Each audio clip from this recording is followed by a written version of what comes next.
नमस्कार, मैं डॉक्टर अजीत भारती आज पर आपके लिए हिंदी विषय के अंतर्गत निबंध नंबर 19 लेकर आया हूँ। तो ये निबंध का उदाहरण नंबर 19 है। तो इसका शीर्षक है परिवार का महत्व, यानी मनुष्य के जीवन में परिवार का क्या महत्व रहता है, ये शीर्षक है। प्रश्न देखो इस तरह से पूछे जाते हैं कि परिवार का महत्व पर निबंध रूपरेखा सहित लिखिए। यानी शीर्षक है परिवार का महत्व और रूपरेखा सहित लिखना, यानी उत्तर के बाद आप रूपरेखा लिखेंगे, उसमें हम कुछ बिंदु लिखेंगे, फिर उन्हीं बिंदु को हम विस्तारित कर देते हैं अथवा डिस्क्राइब कर देते हैं। इस तरह से निबंध पूरा हो जाता है। या फिर ऐसे प्रश्न पूछा जा सकता है कि परिवार का महत्व पर सार गर्भित निबंध लिखिए, तो इसमें भी रूपरेखा ही बनाएंगे। फिर एक तीसरे तरह का निबंध कभी कभी इस तरह से कहीं कहीं पूछा जाता है, जैसे दिया परिवार का महत्व पर दिए गए बिंदुओं के आधार पर निबंध लिखिए। यानी परिवार का महत्व है और इसके नीचे कुछ बिंदु दिए रहते हैं, आप इन्हीं बिंदुओं को लिखेंगे। यानी इन बिंदुओं को उत्तर में नीचे पहले उतार लेंगे, फिर उनको हम डिस्क्राइब कर देते हैं। ठीक अपने मन से, इसमें अपने मन से कोई बिंदु नहीं लिखते हैं। अब परिवार का महत्व पर किसी भी प्रकार का कोई निबंध पूछा जाए, अगर प्रश्न में बिंदु दिए तो उसके आधार पर लिखने, अगर नहीं बिंदु दिए तो फिर आप इस तरह से उत्तर लिखेंगे। पहले एडिंग डालेंगे उत्तर और फिर कर देंगे निबंध, फिर लिख देंगे परिवार का महत्व, और जो उसका प्रश्न नंबर हो वो हम यहाँ जरूर लिख देंगे। उत्तर नंबर कौन है, 12, 13 जो भी दिया हो पेपर में। उसके पश्चात हम लिख देंगे रूपरेखा। रूपरेखा में लिखेंगे कि भूमिका, परिवार के प्रकार, मूल्य और संस्कार, प्रेम और सुरक्षा। आगे फिर लिखेंगे बहुत ज्यादा बिंदु है, भावनात्मक सहारा, समाज में स्थान, शिक्षा का प्रारंभिक स्रोत, सामाजिक कौशल का विकास, और आपका आगे दिया हुआ है संघर्ष की प्रेरणा, स्वास्थ्य का ध्यान, आर्थिक सुरक्षा, सकारात्मक दृष्टिकोण, संयम और अनुशासन, समानुभूति दिया है, समानुभूति और करुणा का विकास, इसमें होगा सहानुभूति। फिर 15 दिया है उपसंहार। तो इसमें हमने बिंदु ज्यादा रखे हैं, आपको जो बिंदु सरल सरल लगे उनको आप तैयार कर लेना, और जो आपको कठिन लगे उनको हटा देना, तो आपके पास बढ़िया ऑप्शन रहेगा। ये तो तब हो गया अगर रूपरेखा सहित तो उत्तर लिखना है। अगर दिया कि बिंदुओं के आधार पर लिखो तो क्या करेंगे, उत्तर लिखने के बाद यहीं इनके स्थान पर हम उन बिंदु को लिख लेंगे जो प्रश्न में दिए होंगे, फिर उसके आधार पर उत्तर लिखेंगे। तो चलो अब बारी बारी से उत्तर हम लिख देते हैं। तो पहला बिंदु रहता है भूमिका। भूमिका में हम सिर्फ परिचय लिखते हैं निबंध के बारे में। तो लिखेंगे कि परिवार समाज का सबसे महत्वपूर्ण और मूल अंग है। परिवार का जीवन में बहुत महत्व है क्योंकि यह मनुष्य के जीवन का आधार होता है। व्यक्ति का सर्वांगीण विकास और मानसिक संतुलन परिवार से ही आता है। परिवार हमें सुरक्षा, समर्थन और प्रेम का वातावरण प्रदान करता है जो हमारे मानसिक और भावनात्मक विकास में सहायक होता है। यही कारण है कि परिवार का महत्व समाज में अधिक है। तो देखो ये हो गया पहला बिंदु। अब आता है अगला बिंदु, दूसरा है परिवार के प्रकार। तो परिवार के कितने प्रकार होते हैं, 2 ही प्रकार होते हैं। पहला है छोटा परिवार। छोटे परिवार में केवल माता पिता और उनके बच्चे होते हैं। यह परिवार छोटा और आत्मनिर्भर होता है जिसमें सदस्य एक दूसरे के साथ व्यक्तिगत और सामाजिक रूप से जुड़े रहते हैं। फिर इसी के अंतर्गत आता है बड़ा परिवार। तो बड़ा परिवार में हम लिखेंगे बड़ा परिवार में माता पिता के अलावा दादा दादी और नाना नानी, यहाँ पर होगा नाना नानी और ये हो जाएगा दादा दादी, चाचा चाची, मामा मामी आदि भी शामिल होते हैं। यह परिवार बड़े आकार का होता है और इसमें पारिवारिक रिश्तों की गहरी जड़ें होती हैं। ये हो गया। अब आता है तीसरा बिंदु। तो तीसरा बिंदु में हम लिखेंगे मूल और संस्कार।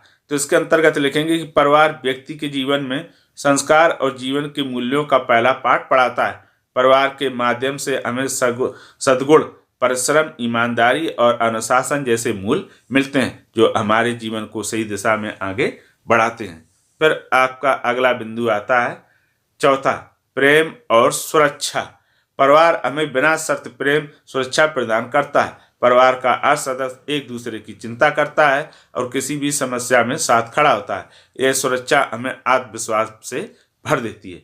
फिर 5वां बिंदु है भावनात्मक सहारा।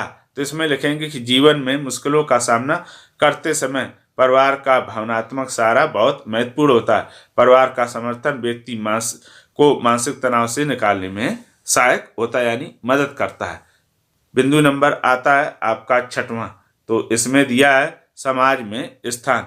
परिवार हमें समाज में पहचान दिलाने का माध्यम होता है। परिवार के माध्यम से हमें सामाजिक नियम, परंपराएं और संस्कृति का ज्ञान होता है, जो हमें समाज में एक आदर्श नागरिक के रूप में प्रस्तुत करता है। उसके पश्चात आता है बिंदु नंबर 7। तो बिंदु नंबर 7 में दिया शिक्षा का प्रारंभिक स्रोत। परिवार व्यक्ति के लिए शिक्षा का प्रारंभिक स्रोत होता है।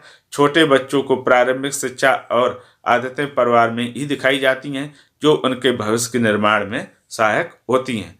अगला बिंदु है 8वां। तो 8वें में दिया है कि सामाजिक कौशल का विकास। परिवार में रहने से व्यक्ति के सामाजिक कौशल का विकास होता है। संवाद, सहयोग, सहनशीलता और संवेदनशीलता जैसे गुण परिवार के साथ रहते हुए विकसित होते हैं। फिर आता है आपका बिंदु नंबर 9। तो बिंदु नंबर 9 में दिया संघर्ष की प्रेरणा।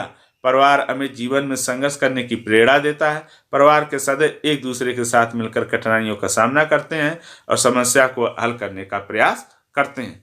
बिंदु नंबर आपका आता है 10। तो 10वें में दिया कि स्वास्थ्य का ध्यान। परिवार के सदस्य एक दूसरे के स्वास्थ्य का ध्यान रखते हैं। परिवार में संतुलित भोजन, स्वच्छता और शारीरिक व मानसिक स्वास्थ्य बनाए रखने के लिए पर जोर दिया जाता है, जो व्यक्ति के स्वास्थ्य जीवन में सहायक होता है। उसके पश्चात आता है बिंदु नंबर 11। तो 11 में दिया है आर्थिक सुरक्षा। इसमें हम लिखेंगे कि परिवार में आर्थिक सहयोग और सामूहिक प्रयास से आर्थिक स्थिरता प्राप्त होती है। एक दूसरे की जरूरतों का ध्यान रखते हुए परिवार आर्थिक रूप से सशक्त यानी मजबूत बनता है और जरूरतमंदों की सहायता करता है। फिर आता है बिंदु नंबर 12 सकारात्मक दृष्टिकोण यानी पॉजिटिव थिंकिंग। तो इसमें लिखेंगे कि परिवार का सकारात्मक वातावरण व्यक्ति को न केवल आत्मविश्वास देता है, बल्कि उसके दृष्टिकोण को सकारात्मक बनाता है। परिवार के सदस्यों के प्रोत्साहन से व्यक्ति हर परिस्थिति में हिम्मत बनाए रखता है, यानी मजबूती से खड़ा रहता है अगर परिवार का उसके साथ सहयोग रहता है। फिर बिंदु नंबर 13 दिया कि समान संयम और अनुशासन। परिवार व्यक्ति में अनुशासन और संयम का गुण विकसित करता है। परिवार के सदस्य अपने अनुभव से हमें संयमित रहने और जीवन के कठिन समय में धैर्य रखने का महत्व सिखाते हैं। तो ये क्या होता है, परिवार में संयम और अनुशासन भी हम कहाँ से सीखते हैं, अपने परिवार से ही। बिंदु नंबर 14 इसमें होगा सहानुभूति और करुणा का विकास। तो देखो ये सहानुभूति है ना, यहाँ पर हम वैसे सहानुभूति लिखेंगे, ठीक है। तो ऐसे सहान ऐसे लिखेंगे, सहानुभूति, ठीक। परिवार में बड़े बुजुर्गों के साथ रहकर व्यक्ति में सहानुभूति और करुणा का विकास होता है। परिवार के माध्यम से हम दूसरों की भावना का सम्मान करना सीखते हैं, जो हमारे सामाजिक और नैतिक विकास में सहायक होता है। उसके बाद आता है आपका अंतिम बिंदु नंबर 15। तो परिवार व्यक्ति के जीवन की नींव है, जो उसे जीवन के हर पहलू में मजबूत और आत्मनिर्भर बनाता है। परिवार का महत्व न केवल हमारे जीवन में संतुलन बनाए रखता है, बल्कि हमें सामाजिक, आर्थिक और मानसिक रूप से भी शक्तिशाली बनाता है। परिवार का प्रेम और समर्थन व्यक्ति के लिए एक ऐसा आधार होता है जो हर परिस्थिति में उसे सहारा देता है। तो ये हो गया आपका परिवार का महत्व पर निबंध समाप्त। अब निबंध लिखते समय हम कुछ बेसिक बातों का ध्यान रखेंगे।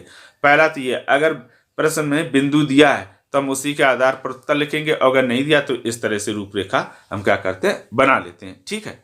अब दूसरी बात क्या, जब भी हम निबंध लिखेंगे तो उसमें ऐसे शब्दों का प्रयोग करना जो आप शुद्ध सही लिख पाते हो। जो आपको कठिन या डिफिकल्ट लगते हो, ऐसे शब्दों का प्रयोग बिल्कुल ना करें। और जिन्हें शुद्ध लिखना आता है, कठिन शब्द भी जो लिख लेते तो उनके लिए कोई दिक्कत नहीं, वो तो जैस खूब अच्छा लिखें। और जिन्हें लगता है कि वो कठिन शब्द लिख नहीं पाते, उनको गलत हो जाएगा, तो वो उसके स्थान पर सरल शब्दों का प्रयोग करें। तीसरी बात, जब भी कोई शब्द या लाइन गलत हो जाए, आपसे त्रुटि हो जाए, मिस्टेक, तो उसको ऐसे एक लाइन से काटें, इस तरह से काटें, ठीक है। नहीं तो छात्र करते क्या, ऐसे कलाकारी उधर बिल्कुल ना करें। इस तरह कलाकारी करोगे तो क्या होगा, कॉपी चेक करने वाले का मूड खराब होगा, उसका मूड खराब होगा, तो क्या होगा, फिर तुम्हारा क्या होगा, तुम जानते हो अच्छी तरह से। तो इन चीज़ों का हम विशेष ध्यान रखेंगे। अगर आप साफ सुथरा, स्वच्छ और शुद्ध निबंध लिखोगे तो निश्चित तौर में आपको पूरे में पूरे अंक मिलेंगे, कोई नहीं रोक पाएगा। यानी पूरे अंक लेना, प्राप्त करना, कैप्चर करना आपके हाथ में है, बस थोड़ी सी बातें ध्यान रखोगे और आसानी से आप निबंध लिख पाओगे, इसमें कोई शक नहीं। तो फिर मैंने इसके डिस्क्रिप्शन बॉक्स में बाकी निबंधों की लिंक दे रखी, आप वहां जाइए, अलग अलग विषयों पर सरल भाषा में निबंध सीखिए। अगर किसी प्रकार का कोई डाउट रहे तो कमेंट करके हमें अवश्य बताइएगा। तो फिर आज के लिए इतना ही, अब हम फिर मिलेंगे किसी नए विषय के साथ, तब तक के लिए धन्यवाद।